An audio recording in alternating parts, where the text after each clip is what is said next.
नमस्कार प्यारे बच्चों, कैसे हैं आप? आशा करती हूँ अच्छे होंगे। तो आज मैं आपके लिए लेकर आई हूँ आपकी अभ्यास पुस्तिका का अध्याय 6 हेलन केलर। शुरू करने से पहले आपसे गुजारिश है कि मेरे चैनल को प्लीज़ सब्सक्राइब ज़रूर कर लें।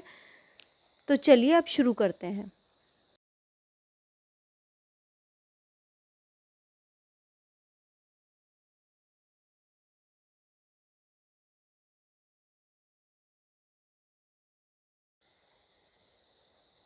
जब हम किसी बात को लेकर बेहद परेशान होते हैं, मतलब हमें जब कोई भी बात परेशान करती है तो हम बेहद अपसेट होते हैं, तो हमारा मन उस परेशानी में इतना अधिक डूब जाता है कि हमें कोई अन्य रास्ता नज़र नहीं आता। हमें कोई भी अदर वे जो है वो नहीं मिलता है और हम बहुत अधिक अपसेट होते हैं।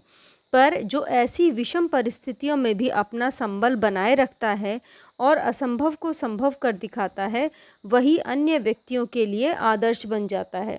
तो इस तरह की जो क्रिटिकल सिचुएशंस हैं, उसके अंदर भी अपना जो सपोर्ट है उसको बनाए रखता है, वो ही व्यक्ति जो है इम्पॉसिबल को पॉसिबल करता है, वो ही अन्य दूसरे लोगों के लिए आइडियल बनता है। मनुष्य अपनी दृढ़ इच्छा शक्ति, मजबूत इरादे व आत्मविश्वास से उसकी शारीरिक अपंगता को भी परास्त करने में सक्षम है। तो इस तरह से अगर हमारे पास सेल्फ कॉन्फिडेंस है और हमारे चाहे हमारा जो फिज़िकली हम लोग एबल नहीं हो तो भी हम लोग जो विषम परिस्थितियां हैं उनको हरा सकते हैं। हेलन केलर एक ऐसी ही महिला थी। ये हेलन केलर हैं, ऊपर जो एक फ़ोटो दिया हुआ है, जिन्होंने अपनी शारीरिक बाधाओं को पार कर सफलता की अनूठी मिसाल कायम की। वो फिज़िकली एबल नहीं थी, लेकिन फिर भी उन्होंने अपनी जो सफलता है बहुत अधिक वो फेमस हुई और इसी से लोगों के सामने वो आइडियल बनी। 27 जून 1880 को अमेरिका के तस्कम्बानिया नामक छोटे से कस्बे में एक सुंदर बच्ची का जन्म हुआ। तो वो उनका बर्थ कब हुआ? 27 जून 1880 को अमेरिका के एक छोटे से कस्बे यानी टाउन के अंदर हुआ था। इनकी माता का नाम कैथरीन एडम केलर और पिता का नाम कैप्टन आर्थर था। उनकी मदर नेम था ये एडम केलर और पिता जो थे कैप्टन आर्थर थे। पिता एक साप्ताहिक अखबार के संपादक थे। उनके फादर जो हैं वो एक वीकली न्यूज़पेपर था उसके अंदर एडिटर का काम करते थे। अपने जन्म के समय हेलन केलर एक स्वस्थ बच्ची थी, लेकिन जब वे 19 माह की थी तो एक बार उन्हें बहुत तेज़ बुखार हुआ। तो जब वो बाय बर्थ एक बहुत ही हेल्दी चाइल्ड थी, लेकिन 19 मंथ की थी तो उन्हें बहुत ही हाई फीवर हुआ। बुखार होने के कुछ ही दिनों के भीतर हेलन की मां ने महसूस किया कि उनकी बेटी खाने की घंटी बजने या उसके चेहरे के आगे हाथ हिलाने पर कोई प्रतिक्रिया नहीं कर रही है। तो फीवर आने के थोड़े ही आफ्टर सम डेज उसकी माँ ने फील किया कि उनकी बेटी वो जब खाना देती होंगी तो कोई बेल रिंग करती होंगी, जब वो बेल रिंग करती हैं तो भी वो कोई भी प्रतिक्रिया रिएक्शन नहीं कर रही है और ना ही उसके फेस के आगे अगर अपन हैंड वेव करते हैं तो कोई वो प्रतिक्रिया नहीं कर रही है। बुखार ने बच्ची को दृष्टिहीन और बधिर बना दिया था। तो वो जो है ब्लाइंड हो चुकी थी और इसके साथ ही डेफ हो चुकी थी। बेटी की यह स्थिति माता पिता से देखी नहीं जा रही थी। हेलन के बचपन के ये सबसे कठिन दिन थे। यही उसका सबसे हार्ड टाइम था जब वो शुरू में जब वो ब्लाइंड हुई थी। उसकी स्थिति में सुधार की आशा दिनों दिन क्षीण हो रही थी। तो क्या हुआ, उसका जो जैसे से टाइम गुज़र रहा था वैसे वैसे उसका जो भी सिचुएशन था उसमें कोई भी करेक्शन होगा ऐसा नहीं लग रहा था। ऐसे में हेलन की माँ उसकी पहली गुरु बनी। फर्स्ट उसको उसकी टीचर कौन थी? उसकी माँ थी। उन्होंने उसे कई छोटे बड़े काम सिखाए, क्योंकि काम सीखना ज़रूरी है जीवन चलाने के लिए।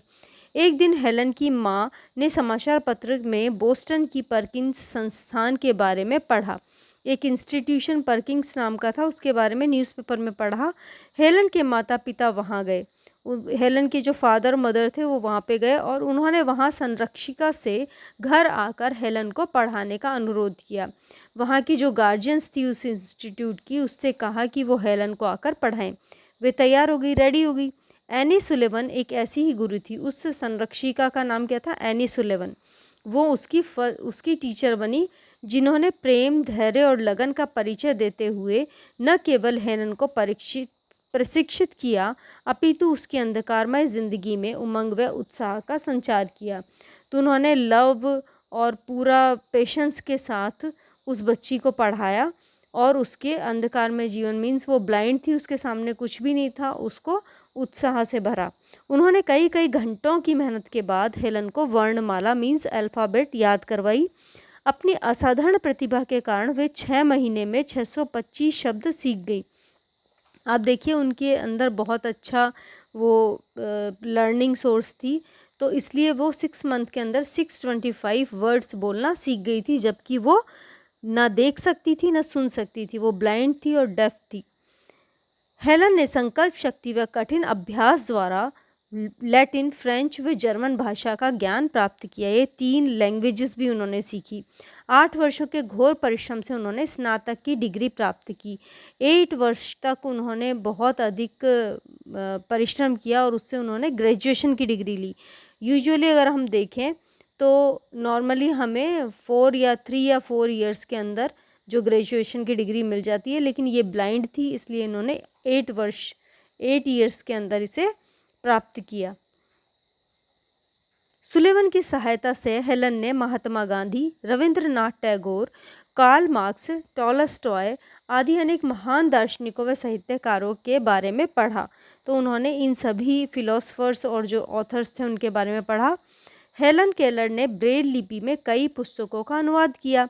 ब्रेल लिपि क्या है? जो अंधे लोग जो हैं वो पढ़ते हैं, डॉटेड होती है, उसको ब्रेल लिपि कहते हैं। और इसी के अंदर उसने बहुत सारी जो बुक्स थी उसको ट्रांसलेट किया और मौलिक ग्रंथ भी लिखे। मीन्स स्वयं हेलन केलर ने भी कुछ जो बुक्स थी वो लिखी। हेलन को घुड़सवारी, हॉर्स राइडिंग का बहुत ही शौक था।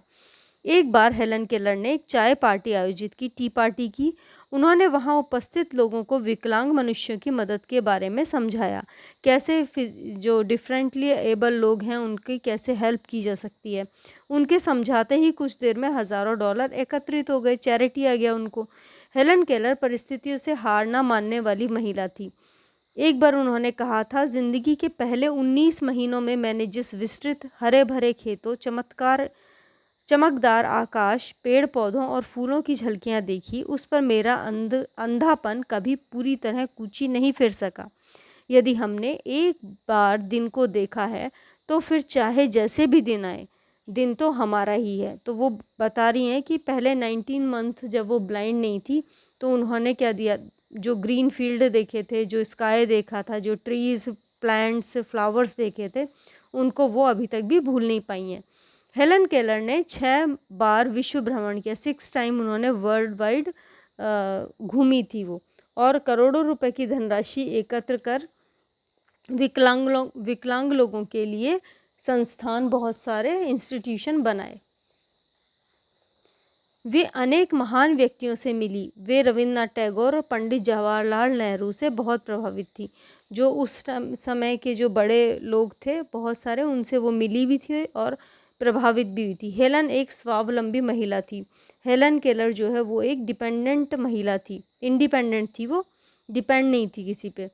उन्हें अपने लगभग सभी कार्य स्वयं ही करना पसंद था, अपने सभी काम वो खुद करती थी। हिम्मत और हौसले की अद्भुत मिसाल थी हेलन केलर। एक बार उन्होंने कहा था, विश्वास ही वह शक्ति है जिसकी बदौलत ध्वस्त हुआ संसार भी सुख की रोशनी में आबाद हो सकता है। तो एक बार हेलन केलर ने कहा था, जैसा कि उनकी परिस्थितियाँ थी उसके अनुसार ही कहा था कि हमें अपने ऊपर विश्वास होना चाहिए, तभी हम कोई भी विषम परिस्थितियां हैं उनसे बाहर निकल सकते हैं। तो आशा करती हूँ आपको ये अध्याय समझ में आ गया होगा। मेरे चैनल को सब्सक्राइब करना ना भूलें। धन्यवाद।